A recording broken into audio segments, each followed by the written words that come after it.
Shumë zoti Lubonja e ka një pyetje për ju. Jo, pyetja ime është kjo. Ju thoni që ne duam të provojmë se si është bërë gjithë procesi i ndryshimit dhe gjitha këto. Po, çfarë synoni të arrini, sikur këto që thoni ju, që pretendoni e nënkuptoni ju se janë të vërteta që do provohen, çfarë mendoni se do arrini me këtë tek e fundit? Për çfarë strategjie janë? Çfarë do të arrini? Duam të arrijmë së pari. Pyetja është, do të arrini pafajësinë e Berishës apo akuzën ndaj Ramës? Futjen edhe e Ramës në akuzë, si me thënë. Nëse mund ta... Çfarë synoni në mbrojtje të klientit tuaj në tek e fundit?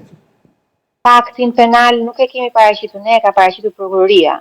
Se cili është autori është bara e provës së prokurorisë. Ne duam të vërtetojmë që zoti Berisha nuk ka pasur ndonjëherë iniciativë për ndryshimin e destinacionet të këtyre trojeve në asnjë nga vendimarrjet e tij. Jo vetëm si kryetari i KRTSH-së së Republikës, por edhe si në cilësinë e kryeministit në VKM-t përkatëse për cilat është ngritur akuzë. Dhe duam të vërtetojmë që iniciativa ka qenë e zotit Rama dhe nga prokuroria është përzgjedhur jo vetëm mënyra se si është ngritur akuza, po janë përzgjedhur dhe dëshmitarët.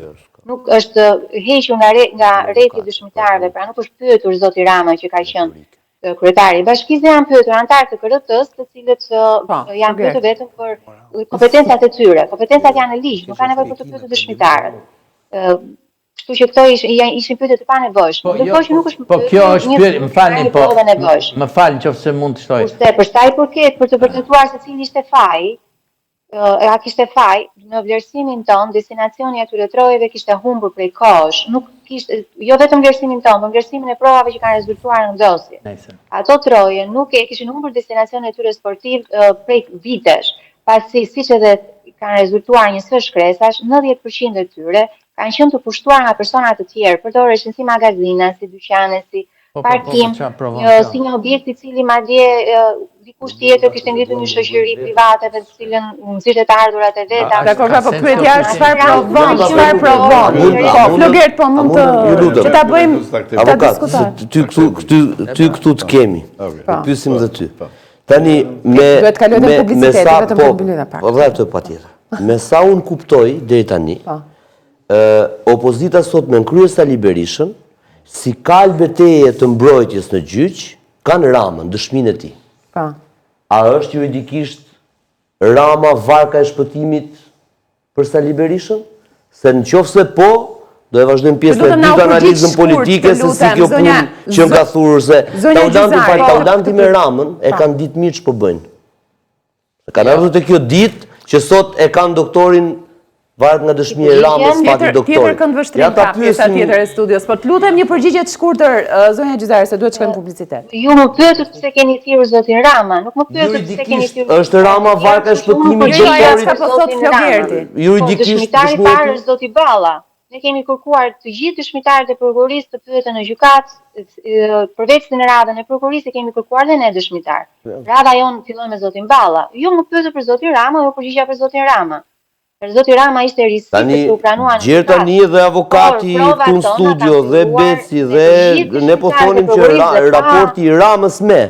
Pra në moment që themi raporti i Ramës me dhe dijenin e Ramës, se Taulanti s'ka pas dijeni, Taulanti është tirë kot aty se ka bo kallëzimin, jo se ka pas dijeni, zhbënte Rama në bashkim, në kuptimin direkt siç po flisnim.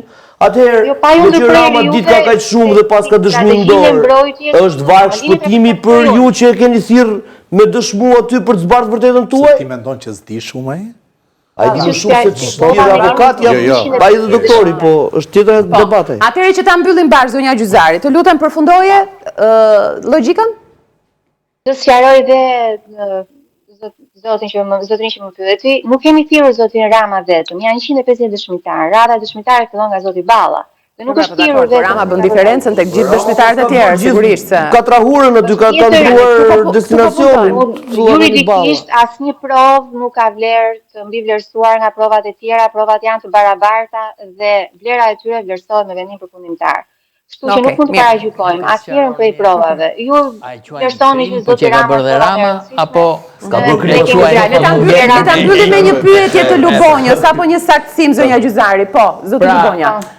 Juve nuk po sqaroni të pak për publikut, e konsideroni një krim që e ka bërë dhe Rama bashkë me Berishën, e konsideroni një krim që e ka bërë vetëm Rama dhe Berisha ka rënë viktime këtij krimi, apo e konsideroni si diçka të ligjshme që e kanë bërë të dy si të ligjshme dhe prandaj duhet të jenë pafajshëm. Këtë pyetje me vend kjo, zonja Gjyzari, të lutem një përgjigje koncize se duhet shkoj shpejt publicitet. Shimi i unë ja shpjegova, po ndoshta edhe nga që më ndërhyet nuk u kuptua përgjigja. Destinacioni atyre trojeve kishte humbur prej vitesh. Nuk ka krim. Qëllimi ju nuk është të vërtetojmë që ka krim. Qëllimi ju është të vërtetojmë që nuk ka fakt penal. Dhe fakti që ne kemi ngritur që në kryet herës, që fakti nuk ekziston, jo vetëm që s'është penal, por fakti nuk ekziston. Ato territore e kishin humbur destinacionin sportiv. Donte kryetari i bashkisë ishte një rrethan fakti. Dhe ju e pohuat që prej vitit 2000 në ato territore nuk luaj futboll, nuk përdoreshin për qëllime sportive për publikun, por ishin pushtuar nga të tretët. Sa kohë që ishin pushtuar nga të tretët, prona duhet i kthehet të Zotit. Nuk mund ta pushtoj dikush pronën dhe të sillet si pronari i pronës, ndërkohë që kjo pronë ishte kthyer ish pronari dhe normalisht duhet të ekzistonte të gjitha të drejtat ish pronarit. Mbrojtja po shkon në proces për të konstatuar gjykata që Berisha është i pafajshëm, Maltezi i pafajshëm, e tjerë janë të pafajshëm, sepse të gjitha aktet që prodhuar kanë qenë ligjore.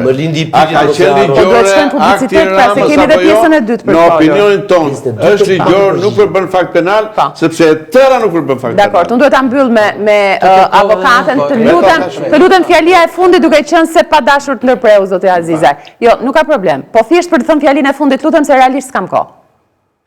Po, fjalia e fundit në lidhje me çështjen ne kemi si qëllim të vërtetojmë së pari ato që thamë, që fakti nuk ekziston. Pasi akuza është për korrupsion pasiv, korrupsion i nivelit të lartë, nuk ekziston në rastin konkret, sepse jo vetëm që nuk ekziston korrupsioni, por nuk ka as palishmërinë e veprimtarinë e zotit Berisha. Veprimtaria e zotit Berisha është veprimtari legislative dhe aktet që ka miratuar janë pjesë e regjimit të brendshëm. Mirë, zonja Gjyzari, pyetja fundit që unë kam, a do ta çoni Taulant Ballën për kallëzim të rrem? Do ta pyesim një në gjykatë dhe në rast se pavarësisht paralajmërimit të gjykatës se do bëj vetimin, pavarësisht paralajmërimit të gjykatës të rreme, do vazhdoj të japi deklarime të rreme, dhe do ndjekim procedurat ligjore sipas. Okej, mirë. Në rregull, mirë. Për atë që ka bërë në 2004 në Ramën, pse nuk e çon doktori në SPAK? Është parashkruar. Mirë, zonja Gjyzari, faleminderit shumë që ishit drejt për drejt, shumë shpejt një hapësirë